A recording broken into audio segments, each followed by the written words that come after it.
خوسا صاحب آپ کی جانب، چونکہ آپ قانون دان بھی ہیں، سیاست کو بھی اچھے طریقے سے جانتے ہیں، سینٹ کو بھی جانتے ہیں، یہ بتائیے کہ اگر یہ آرڈیننس کے ذریعے یہ الیکشنز ہو جاتے ہیں، لیٹ سے کہ اوپن بیلٹ ہو جاتا ہے، 120 دن کے بعد تو یہ آرڈیننس لیپس کر جائے گی، تو پھر جو الیکشن ہوا ہوگا اس کی کیا حیثیت ہوگی سر؟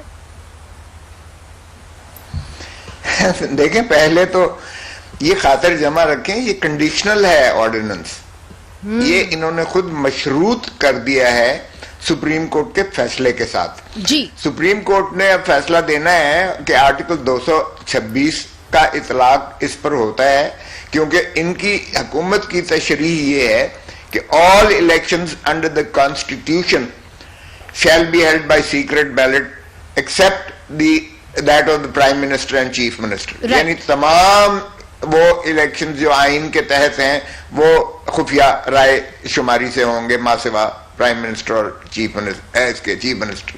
تو ان کی انٹرپریٹیشن یہ ہے کہ یہ جو ہے الیکشن ایکٹ 2017 کے تحت یہ الیکشن سینٹ کے ہوتے ہیں، یہ آئین کے تحت نہیں ہوتے. اب اتنی اس بات کی تشریح جو ہے لے جانے کی کیا ضرورت تھی؟ پہلے تو یہ پارلیمان کا کام تھا اس کو تعین کرنا.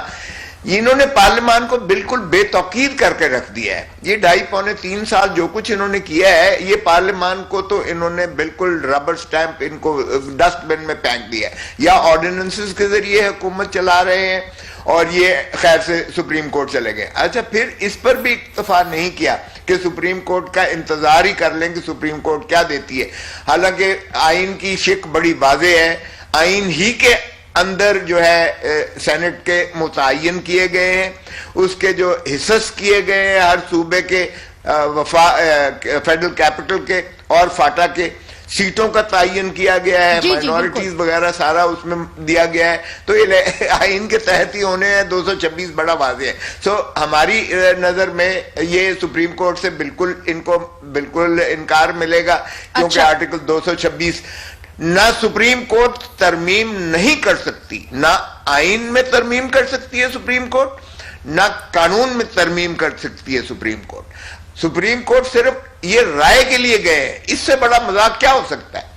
رائے آپ کسی ایسی چیز کی لیتے ہیں جو دائرہ اختیار میں پارلیمان کے نہ ہو. جب یہ پارلیمان کے دائرہ اختیار میں ہے، آپ سپریم کورٹ میں کیوں کر گئے ہیں؟ اچھا، پھر اس کا بھی انتظار نہیں کیا، پھر ایک وہ لے کر آ گئے ترمیم آرٹیکل 226 میں. اور پھر دیکھیے فراڈ کیا کیا انہوں نے قوم کے ساتھ، ملک کے ساتھ. سبھی کی آنکھوں میں دھول جھونکی کہ جانا تو صرف 226 کی پرووائزو انہوں نے دینے کی بجائے انہوں نے آرٹیکل 63D یعنی انہوں نے کہا کہ دوہری شریعت والا بھی الیکشن لڑ سکتا ہے. تو اصل چیز ان کی سامنے آ گئی کہ یہ ایڈوائزرز کو اور ان لوگوں کو جو پی ٹی آئی سے نہیں ہے بلکہ یا تو ورلڈ بینک کے بھیجے ہوئے ہیں یا عمران خان کے ذاتی دوست ہیں یا ان کے اے ٹی ایم ہیں جو ان کو فائنینسر ہیں، ان لوگوں کو یہ سینٹ کے ذریعے لانا چاہتے ہیں، کابینہ میں لانا چاہتے ہیں، اور ریاستی امور جو پہلے ہی وہ ایڈوائزر کی وجہ سے یا پولیٹیکل اسسٹنٹ کی وجہ سے چلا رہے ہیں. یہ بالکل اس کو ان کو پتہ ہے کہ ان کے جو ایم پی ایز اور ایم این ایز جو ہیں ووٹ نہیں دیں گے، اس لیے یہ جو ہے چاہتے ہیں کہ یہ سیکرٹ بیلٹ نہ ہو اور اوپن بیلٹ ہو. ٹھیک ہے، میں آپ کی بات سمجھ گئی ہوں خوسا صاحب، میں آپ کی بات سمجھ گئی ہوں.